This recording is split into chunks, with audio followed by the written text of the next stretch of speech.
আমাদের কাছে স্পেসিফিক কোনো ইনফরমেশন নেই। যদি থাকে ইমিডিয়েটলি কলকাতা পুলিশ শহর জুড়ে রান্নার গ্যাস ও বাণিজ্যিক গ্যাস সিলিন্ডারের সংকটের আবহে লেক গার্ডেন্সের গ্যাস ডিস্ট্রিবিউশন সেন্টারে পৌঁছালেন কলকাতা পুলিশের এনফোর্সমেন্ট ব্রাঞ্চের আধিকারিকরা। ডিস্ট্রিবিউটরদের সঙ্গে কথা বলে সিলিন্ডারের স্টক মেলাতে রেজিস্টার চেক করেন পুলিশ আধিকারিকরা। একই সঙ্গে গ্রাহকদের সঙ্গেও কথা বলেন তারা। গ্যাস বুকিং নিয়ে রিসেন্টলি যে অ্যাংজাইটি অনেক সেটাকে অ্যালে করার জন্য কমিশনার পুলিশ এনফোর্সমেন্ট ব্রাঞ্চের নির্দেশে এনফোর্সমেন্ট ব্রাঞ্চের বিভিন্ন টিম কলকাতার বিভিন্ন প্রান্তে ঘুরে বেড়াচ্ছে। মেন উদ্দেশ্য হচ্ছে টু এনশিওর যে সাধারণ মানুষ কোনো রকম অসুবিধা ফেস না করেন, কোনো রকম ইলিগাল অ্যাক্টিভিটি যেমন হোর্ডিং এটসেট্রা বা নেফারিয়াস অ্যাক্টিভিটি কোনো আনস্ক্রুপুলাস সেলিব্রিটি না করে।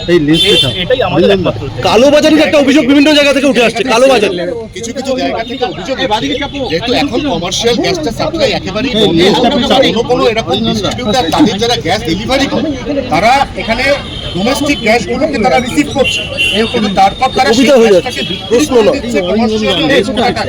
মাঝের যে মার্জিন এই মার্জিনটা তারা পকেটস্থ করছে। এরকম কলকাতার বিভিন্ন বেল থেকে আমরা অভিযোগ পাচ্ছি। গ্রাহকদের ঢুকছি আমাদের কাছে স্পেসিফিক কোনো ইনফরমেশন নেই। যদি থাকে immediately Kolkata police black market Canning এর ব্যাপারে কি আপনারা দেখছেন আউট অফ দ্য বক্স কেউ যদি কেনে এই বিষয়ে জিজ্ঞাসা অবশ্যই আমরা সেই ব্যাপারে ভিজিলেন্স আপনারা কি কোঅপারেট করেছেন? আপনারা কোঅপারেট করছেন। আপনাদের পক্ষ থেকে ভিজিল্যান্সের যে নাম্বারটা সাধারণ গ্রাহকদের জন্য আপনাদের সোশ্যাল মিডিয়া প্ল্যাটফর্ম রয়েছে, যাতে সবাই যোগাযোগ করতে পারে, অভিযোগ থাকলে জানাতে পারে সরাসরি আপনাদের, এরকম কোনো পদক্ষেপ নেবেন? এই পদক্ষেপ আমার মনে হয় আমার রিকোয়েস্ট আপনাদের সবার কাছে এই প্রশ্নগুলো কাইন্ডলি সিকিউরিটি অফিসারদের কাছে রাখবেন। আমার অথরাইজেশন নেই পেশার সামনে কথা বলতে। একটা শেষ প্রশ্ন সেটা কোথাও যদি কোনো রকম কালোবাজারির অভিযোগ আছে সেক্ষেত্রে কি আপনারা আইনানুগ লিগাল ব্যবস্থা ইমিডিয়েটলি নেওয়া হবে। ইমিডিয়েট। ব্যুরো রিপোর্ট, রাষ্ট্রীয় প্রসার বাংলা।